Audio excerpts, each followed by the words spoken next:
सिंह जी हैं और डायरेक्टर मनीष मीना जी हैं। आप सब लोग को स्वागत है। खान एवं भूतत्व विभाग बिहार सरकार के महत्वपूर्ण विभाग हैं कि इसी विभाग से जो राजस्व की प्राप्ति होती है। ऐसे और कई विभाग हैं, जीएसटी है, परिवहन है, कई विभाग हैं, लेकिन उसमें भी खान एवं भूतत्व विभाग बहुत ही महत्वपूर्ण विभाग है और लगातार हमारे विभाग के सभी पदाधिकारी मिलकर के अधिक से अधिक राजस्व की प्राप्ति हो, पारदर्शिता रहे, लोगों में विश्वास रहे, अवैध रूप से खनन नहीं हो, ओवरलोड नहीं हो, जनमानस को किसी प्रकार का खनन विभाग के से परेशानी नहीं हो। इन सब चीजों को ध्यान में रखते हुए हम सब लोग काम कर रहे हैं और सबसे आप सब लोग के लिए भी खुशी होगी क्योंकि आप सब लोग बिहार के ही हैं, हम सब लोग बिहार के ही हैं।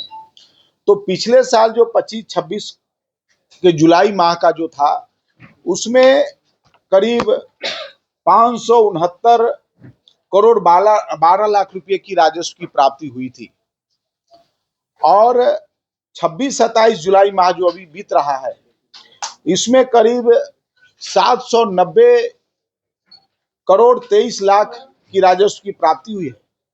ऐसे सामान्यतः 10% हर साल राजस्व की वृद्धि होती है, लेकिन इस बार 38.85 प्रतिशत की वृद्धि हुई है, यानी एक तरह से कहिए कि 39 प्रतिशत की वृद्धि हुई है। तो यह हम सब लोगों के लिए बड़ा ही प्रसन्नता और खुशी की बात है कि सारे पदाधिकारी को भी, मैं अपने पदाधिकारियों को भी धन्यवाद देता हूं, सब लोगों ने मिल करके यह राजस्व की प्राप्ति की है। उसी तरह से 25-26 में मैंने बताया कि 5,69,12,000 की राजस्व की प्राप्ति हुई थी। इस बार 7,90,23,000 की राजस्व की प्राप्ति हुई है। तो आप और छापेमारी जो 25-26 में था वो करीब 16,401 ऐसे छापामारी हुआ था, जिसमें 198 गिरफ्तारी हुई थी और वाहन की जब्ती 2,058 ऐसे वाहन की जब्ती हुई थी। करीब 31 करोड़ 24 लाख की राजस्व की प्राप्ति हुई थी। इसके माध्यम से 26-27 जो अभी चल रहा है उसमें करीब 16,861 ऐसे छापेमारी हुई है, 278 ऐसे गिरफ्तारी हुई है, 2,497 वाहनों की जब्ती हुई है, 32 करोड़ 64 लाख इससे राजस्व की प्राप्ति हुई है। उसी तरह से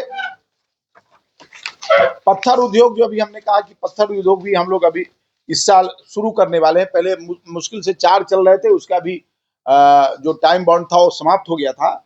तो हम अभी नवादा जिला अंतर्गत 8 पत्थर खनन पट्टों का निविदा प्रकाशित हो चुका है और शेष जिलों का औरंगाबाद, गया, शेखपुरा, बांका में पत्थर खनन का निविदा अभी 15 अगस्त तक वो भी प्रकाशित हो जाएगा। तो बहुत जल्द ही बिहार में पत्थर उद्योग भी चालू होंगे, जिससे कई लोगों को रोजगार मिलेगा और उससे भी बिहार को राजस्व की प्राप्ति होगी।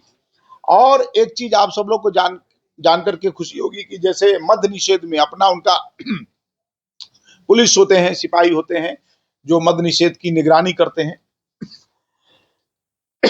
उसी तरह से हम लोग भी खनन सिपाही की नियुक्ति करेंगे।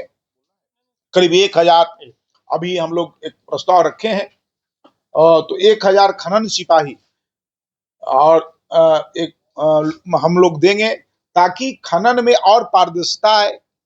हम जब भी कोई छापामारी करने जाते हैं तो स्थानीय थाने के सहयोग से जाते हैं।